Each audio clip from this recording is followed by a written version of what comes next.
Carmila. Comprobación y ajusticiamiento.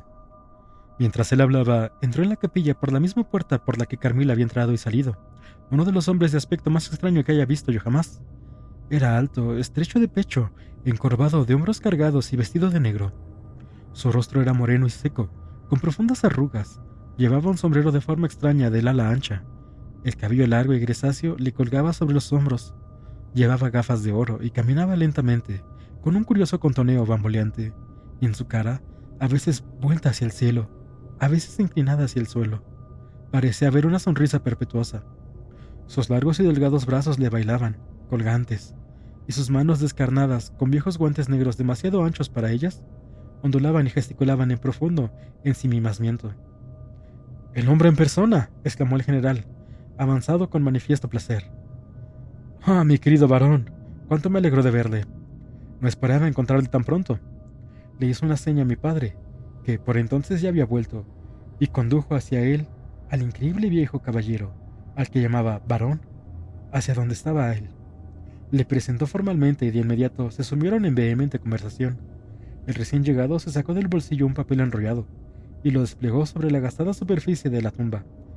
Sus dedos constituían una caja de lápices, y con ellos trazaba líneas imaginarias de un extremo a otro del papel, del que a menudo apartaban la mirada, todos a un tiempo, para mirar ciertos puntos del edificio. Deduje que era un plano de la capilla. Acompañaba lo que yo llamaré en su conferencia con esporádicas lecturas de un libro muy sucio, cuyas hojas amarillas estaban cubiertas de una escritura apretada. Vagaron por la nave lateral, en el lado opuesto a donde yo estaba, conversando mientras andaban.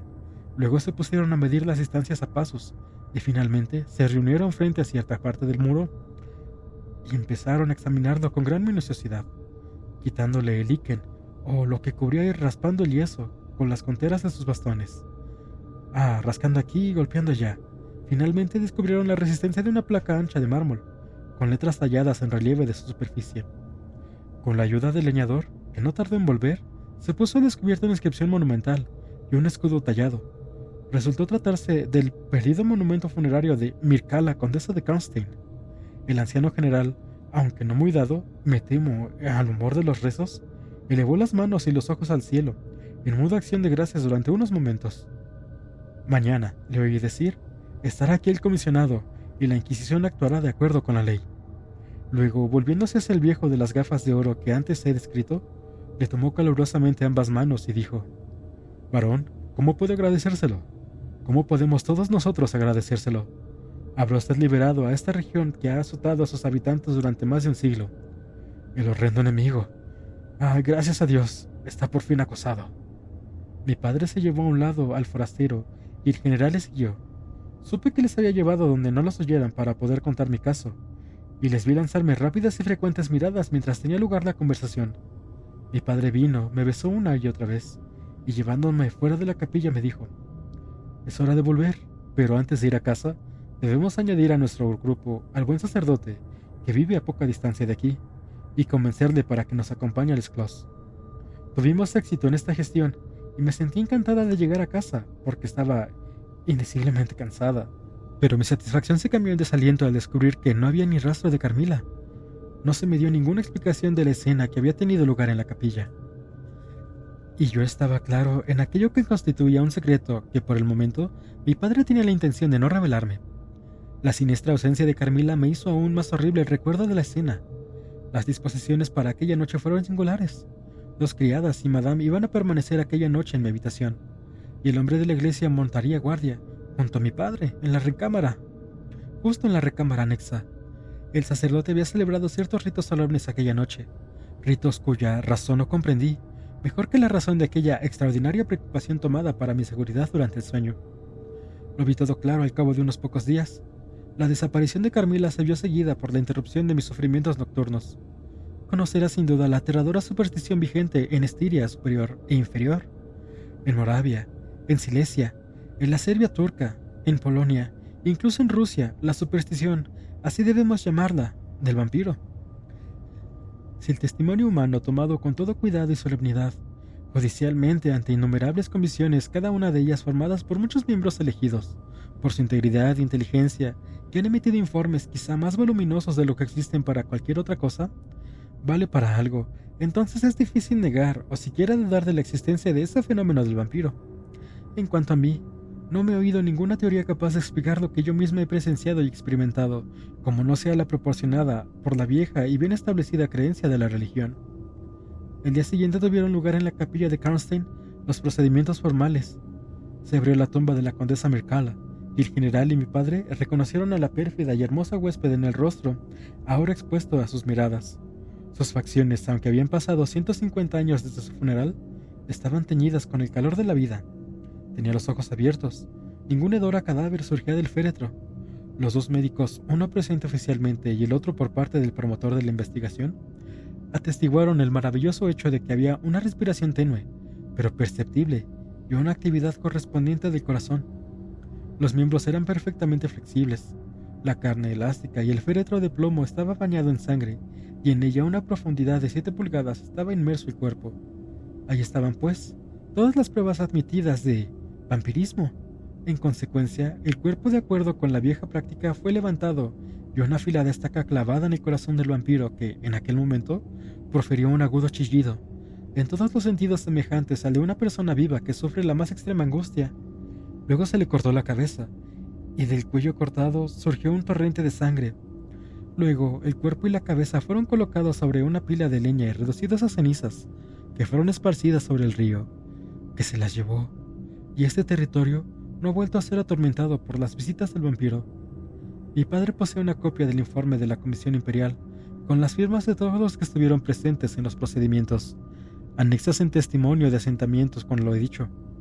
Es a partir de este documento oficial que he resumido el relato de esta última y espantosa escena.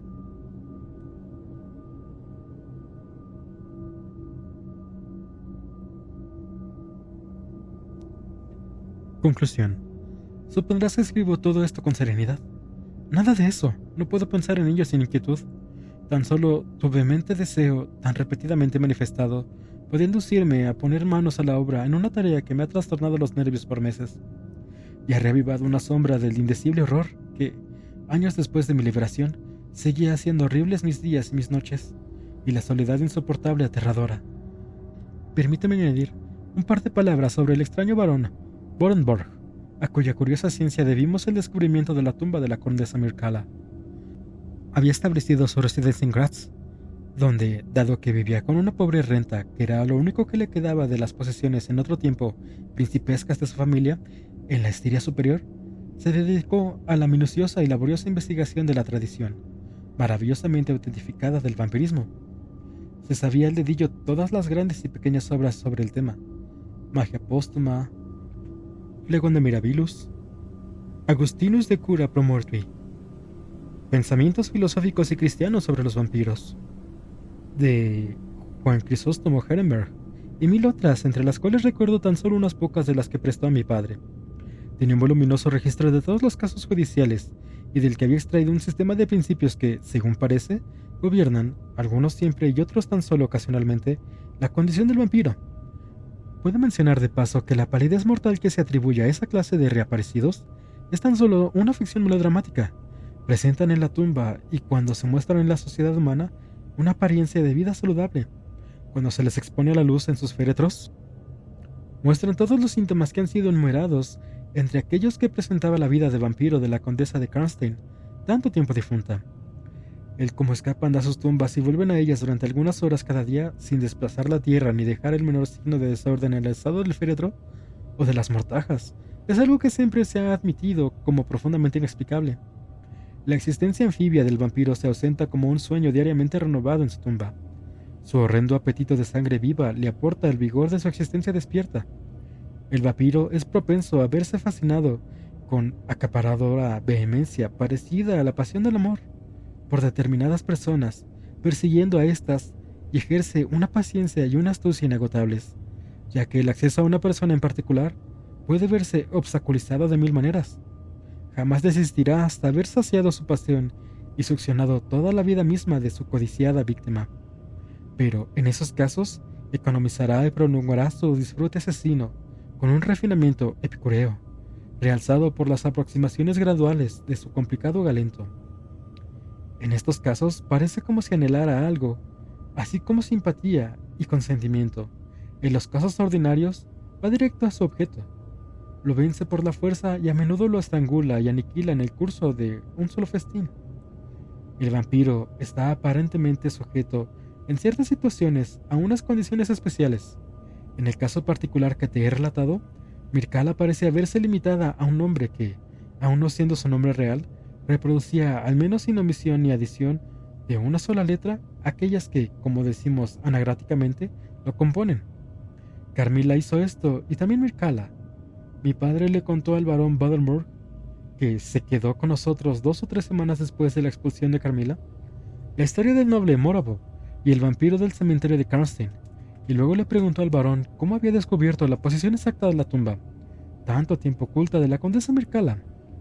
Las grotescas facciones del varón se arrugaron en una sonrisa misteriosa, bajo la mirada sin dejar de sonreír a su estuche de gafas y jugueteó con él. Luego alzó la mirada y dijo: poseo muchos diarios y otros documentos escritos por ese hombre notable. El más curioso es uno que trata de la visita a Karnstein, a la que usted se refiere. La tradición naturalmente decolora y distorsiona un poco. Podía designársele como un noble mórabo, ya que había trasladado su residencia a ese territorio y era además un noble, pero en realidad era nativo de la Estiria superior. Baste con decir que, en su primera juventud, había sentido un amor apasionado y recompensado por la hermosa Mircala, condesa de Karnstein. Su temprana muerte le sumió en un dolor inconsolable. Está en la naturaleza de los vampiros el aumentar y multiplicar su número, pero según una ley conocida y espectral, supongamos, para comenzar, un territorio completamente libre de esta peste. ¿Cómo se inicia y cómo se multiplica? Se lo contaré.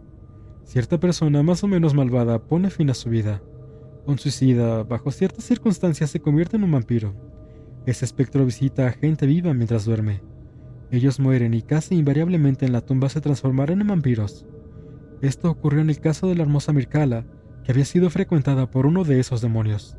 Mi antepasado, Badenburg, cuyo título llevó todavía, no tardó en descubrirlo, y en el curso de los estudios a los que se entregó, aprendió muchas cosas. Concluyó, entre otras cosas sospechando que el vampirismo sobrevendría, antes o después, en la condesa, muerta que en vida había sido su ídolo, concibió un horror, piénsese lo que se quiera, a que estos restos se vieran profanados por la infamia de una ejecución póstuma. Dejó un curioso documento donde demostraba que el vampiro, al ser expulsado de su existencia anfibia, quedaba proyectado a una existencia todavía mucho más horrible, y resolvió salvar de esto a su en otro tiempo amada Mircala. Adoptó la estratagema de un viaje a este pueblo, un pretendido traslado de sus restos, y una real ocultación de su tumba, cuando la edad hubo operado en él y desde el Valle de los Años, meditó retrospectivamente las escenas que dejaba, consideró con ánimo distinto lo que había hecho, y sintió que el horror se apoderaba de él. Hizo los planos y las anotaciones que me condujeron al punto exacto, y redactó una confesión del engaño que había realizado. Si tenía algún otro proyecto en cuanto al asunto, la muerte lo cortó, y la mano de un descendiente remoto que ha llegado tarde para muchos, ha dirigido la persecución hasta la guarida de la bestia. Siguió hablando un rato, y entre otras cosas dijo esto: un signo del vampiro es la fuerza de su mano. La delgada mano de Mircala se cerró como un grillete de acero sobre la muñeca del general, cuando éste alzó el hacha para golpear. Pero su fuerza no queda confinada a su asidura. Deja un entumecimiento en el miembro que toma, cuya recuperación es lenta, si es que se produce. La siguiente primavera mi padre me llevó a Italia. Permanecimos allí más de un año. Pasó largo tiempo antes de que remitiera el terror de los recientes acontecimientos, y hasta ahora la imagen de Carmila vuelve a mi memoria, con ambiguas alteraciones. Unas veces es la hermosa muchacha retozona y lánguida, otras el diablo contorsionado que vi en la iglesia en ruinas, y a menudo me he despertado sobresaltada de un sueño imaginado que oía los ligeros pasos de Carmila a la puerta del saloncito.